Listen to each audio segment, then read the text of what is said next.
Falahi stock market analysis में आपका स्वागत है दोस्तों। आज हम बात करने वाले हैं वारी रिन्यूएबल स्टॉक को लेकर। एक हमारे मित्र हैं, उनका काफ़ी देर से कमेंट आ रहे थे, कई दिन से लगातार इस स्टॉक को लेकर। तो डिस्कस करने वाले हैं क्या संभावनाएं, और इस स्टॉक में अच्छी खासी गिरावट होती हुई नजर आई ज़बरदस्त तरीके से। भाई साहब 3,000 रुपये से गिरकर स्टॉक 823 रुपये पर कंट्र प्राइस देखने को मिल रहा है।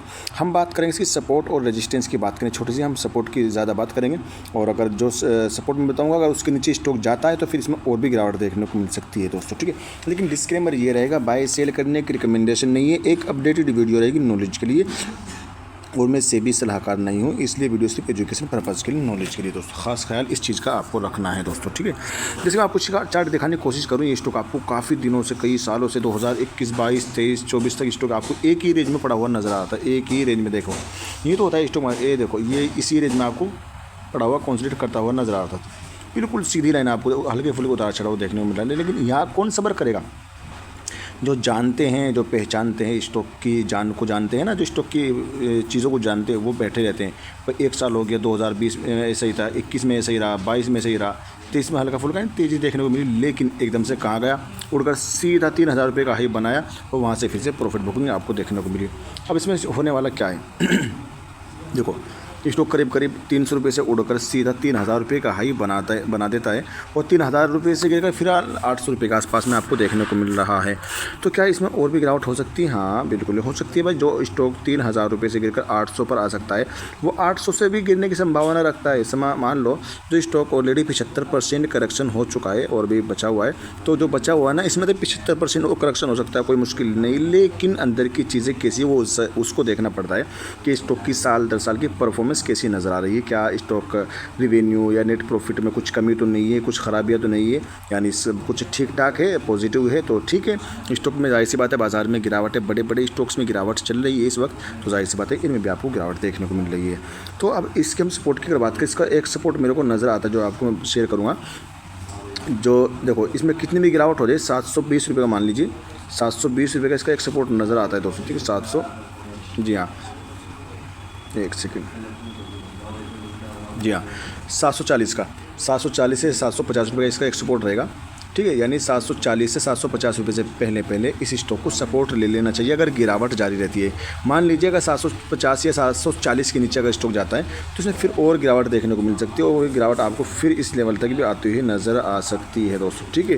लेकिन उसके लिए आपको थोड़ा सा वेट करना पड़ेगा, लेकिन मुझे नहीं लगता ज़्यादा और गिरावट होगी। मुझे तो अभी ऐसा नज़र आ रहा है कि स्टॉक में हल्की फुल्की अगर 800 रुपये से पहले इस स्टॉक को सपोर्ट ले लेना चाहिए दोस्तों, 800 रुपये से पहले सपोर्ट ले लेना चाहिए। अगर 800 के नीचे स्टॉक अगर आता है तो फिर 750 से 740 का लो तोड़ने की कोशिश कर सकता है अगर 800 के नीचे आता है। लेकिन मेरी समझ में ऐसा आता है कि स्टॉक अब आपको संभलता हुआ नज़र आ सकता है कभी भी, और अभी फ़िलहाल आपको कम से कम 2 से 3 महीने तक बाज़ार में रिटर्न देखने को नहीं मिल सकता, ठीक है। तो कुछ महीनों तक आपको घुमा सकता है ये मान, ठीक है। लेकिन एक चीज़ याद रखिएगा, जब चलेगा तो बस फिर चलेगा, बस अभी नहीं चल रहा है तो ठीक है, नहीं चल रहा है, जब चलेगा तो फिर ये अपना हाई की तरफ भी जाता हुआ नज़र आ सकता है, लेकिन उसके थोड़ा लंबे समय का टाइम लग सकता है, लॉन्ग टर्म का नज़रिया रखना पड़ सकता है, ठीक है। अगर इसके देखो, अगर रजिस्टेंस की बात करें तो इसका एक रजिस्टेंस रहने वाला है, जब 850 का इसके एक रजिस्टेंस रहेगा, 850 रुपये के ऊपर में अगर स्टॉक क्लोजिंग देता है तो इसका फिर दूसरा रजिस्टेंस रहेगा 900 प्लस का, इसका 900 रुपये, 905 या 910 रुपये के आसपास इसका दूसरा रजिस्टेंस रहेगा। तीसरे रजिस्टेंस की अगर बात करें तो 1050 का इसका तीसरा रजिस्टेंस रहेगा दोस्तों, ठीक है। उसके बाद में कुछ उम्मीदें लग सकती है, ये रजिस्टेंस याद रखना। बाकी मैंने इसका सपोर्ट, छोटा सा सपोर्ट एक बता दिया, 786 का भी सपोर्ट नज़र आता है, 790 से 786, या अगर इसमें गिरावट होती है 800 के नीचे की स्टॉक आता है तो 790 रुपये से पहले इस स्टॉक को सपोर्ट ले लेना चाहिए, क्योंकि इसने यहाँ पर भी सपोर्ट लिया है, तो इससे पहले भी इसने सपोर्ट लिया था 700, जी हाँ, इसी रेंज में, यानी 790 रुपये का सपोर्ट रहेगा इसका। अगर इसके नीचे जाता है तो फिर दिक्कत रहेगी। अब इसकी हम परफॉर्मेंस की बात करें, इसकी साल दर साल की परफॉर्मेंस हमें कैसी नज़र आ रही है, तो हम दोस्तों इसकी हाई और लो की अगर बात करेंगे, आपको समझाएंगे, दिखाएंगे। आपके लिए एक लकी नंबर भी निकल कर आ जाता है।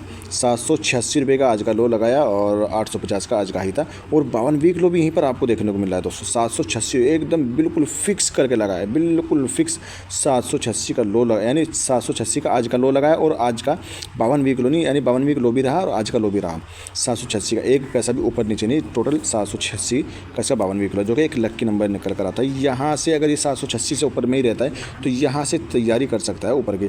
बाकी अगर 786 के नीचे जाता है तो जाहिर सी बात दिक्कतें खड़ी हो सकती है, याद रखिए। 3037 का इसका 52 का ही है, ₹1.48 का ऑल टाइम लो देखने को मिला, 3037 का ऑल टाइम हाई देखने को मिल जाएगा।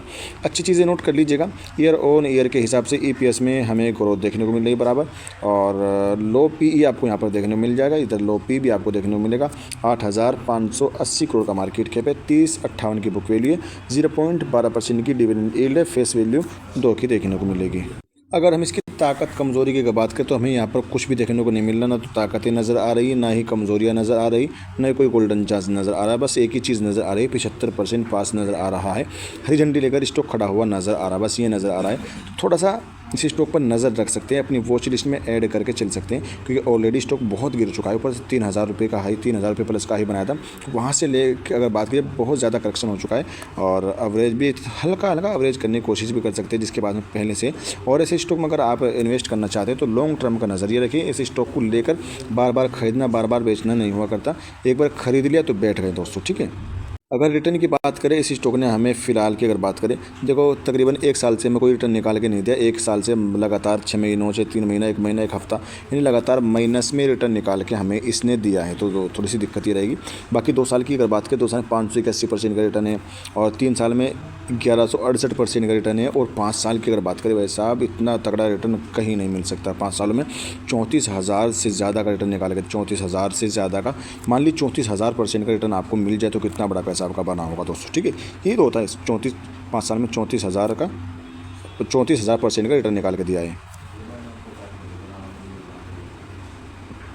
रिटर्न तो शानदार निकाल के दिया, इसमें कोई दिक्कत नहीं है। बाकी डिलीवरी परसेंटेज की अगर बात की जाए तो डिलीवरी परसेंटेज हमें थोड़े से कम नज़र आए, 3 लाख 2 लाख। अभी वॉल्यूम थोड़े से कम है, वॉल्यूम में अगर थोड़ी सी इंक्रीजिंग देखने को मिल जाए यहाँ से तो स्टॉक के प्राइस पर भी आपको इंक्रीजिंग देखने को मिल सकती है। और डिलीवरी परसेंटेज की बात करें 51%, 51, यानी डिलीवरी परसेंटेज ठीक है, लेकिन वॉल्यूम थोड़े से कम है।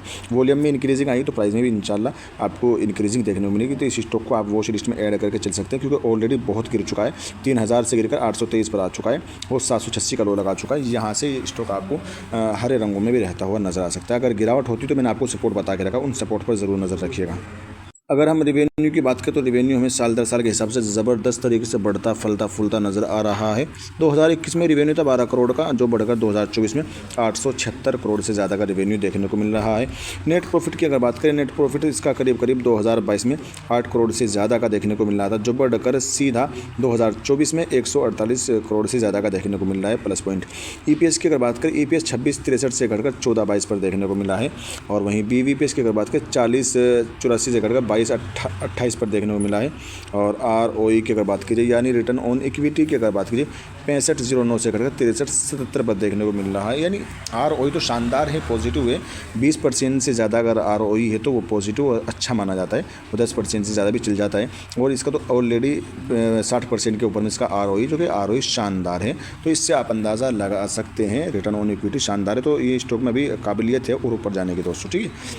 डेट की अगर बात करें तो डेट कंपनी साल दर साल अपना कम करती हुई नज़र आ रही है। 2021 में डेट था 5.60% का डेट था, जो घटकर 2024 में 0.18% का देखने को मिला है। यानी डेट लगातार कंपनी कम करती हुई नज़र आई, जो कि एक अच्छा संकेत रहेगा, ठीक है। रिन्यूएबल एनर्जी का इसका सेक्टर रहेगा इसका। और एक टेक्निकल रजिस्टेंस सपोर्ट भी आप देखिए, टेक्निकल रजिस्टेंस सपोर्ट कैसे काम कर सकते हैं इस पर भी आप नज़र रखिए। जो टेक्निकल रजिस्टेंस रहेगा, पहला 843 का है, दूसरा टेक्निकल रजिस्टेंस 877 का है, तीसरा रजिस्टेंस टेक्निकल 899 का देखने को मिल जाएगा। बाकी सपोर्ट की बात करें 787 रुपये 60 पैसे का देखने को मिलेगा, दूसरा सपोर्ट 765 का है, तीसरा सपोर्ट 731 का देखने को मिल जाएगा। यानी अगर इसमें गिरावट होती है तो इन सपोर्ट में से, तीनों सपोर्ट में से कहीं पर भी सपोर्ट लेता हुआ नज़र आ सकता है। और अगर ऊपर की तरफ तेज़ी बनती है तो ये रजिस्टेंस आपको याद रखने का। 843 के ऊपर में जाता है, 870 तक जाने की कोशिश करेगा। इसके ऊपर में अगर जाता है 899 का, ये मोटा मोटी अगर 900 रुपये के ऊपर में स्टॉक जाता है तो तेज़ी की आशंकाएं बढ़ जाती है फिर दोस्तों, ठीक है। बाकी शेयर होल्डिंग पैटर्न की अगर बात करें तो आप यहाँ पर देख सकते हैं, थोड़ा सा वीडियो लंबा हो जाता है उसके लिए माफ़ी चाहूँगा। 74% से ज़्यादा की होल्डिंग प्रमोटर की है। एफआईज की होल्डिंग करीब 0.99% की है। डीआईज की होल्डिंग 0.01% की है और 24% से ज़्यादा की होल्डिंग पब्लिक की है। 0.01% की होल्डिंग अदर की देखने को मिल जाएगी। इसमें अच्छी चीज़ क्या है, एफआईज की होल्डिंग में 0.01% के हिसाब से इसमें इजाफा हुआ है और डीआईज की इससे पहले क्वार्टर में एंट्री नहीं थी। 0.01% के हिसाब से डीआईज की एंट्री इस स्टॉक में हो चुकी है लास्ट क्वार्टर में और 0.01% के हिसाब से इसमें अदर की एंट्री हो चुकी है। इन तीनों की एंट्री हो चुकी है दोस्तों, ठीक है। डीआईज, एफआईज, अदर की एंट्री इस स्टॉक में हो चुकी है, तो ये भी एक अच्छा संकेत नजर आता है। थोड़ा सा लंबे समय के लिए होल्ड करना पड़ सकता है, तो इस स्टॉक पर आप नजरें लगाकर चल सकते हैं दोस्तों, ठीक है। आज की वीडियो में इतना ही। अगर आपको वीडियो अच्छी लगी तो लाइक कर चैनल को जरूर सब्सक्राइब कर दीजिए। Thanks for watching video.